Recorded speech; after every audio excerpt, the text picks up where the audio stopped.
The snow is finally beginning to melt tonight. It seems like a good thing, but it could actually cause a big, expensive mess for homeowners. That's right. WLWT News 5's Brian Hamrick now leading the way for us live tonight with how some people have found out, unfortunately, the hard way. Brian. Yeah, Cherie, we're all familiar with the problems ice and snow cause on the roads. For some, the worst of it is just overhead. Ice and cold, freezing and thawing.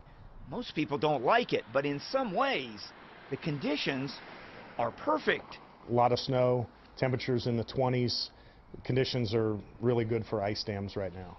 Ice dams, not a swear word, but it can lead to them. And this. Towels, plastic, very frustrating. Called 5 roofing companies, only one would come. Margie Muir knows ice dam problems have had a snowball effect at her place, starting on the roof and ending up inside.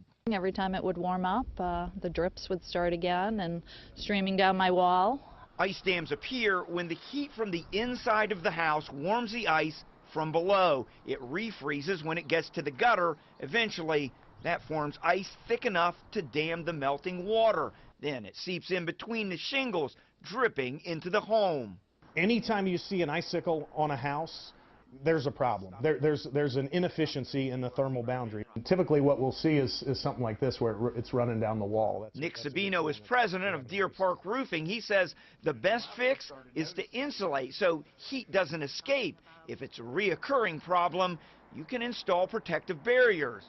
But for now, there's not much you can do right now until the snow melts. After the snow melts, the problem can be addressed, but it's really not a good idea for a homeowner to get on their roof while ice and snow. And with water damage creating problems, it's not just the snow having a meltdown. Now, if there's a lot of water buildup, you know where it is. You can sometimes drill holes into the ceiling to allow that water to drain where you want, especially if you're going to have to fix that same spot anyway.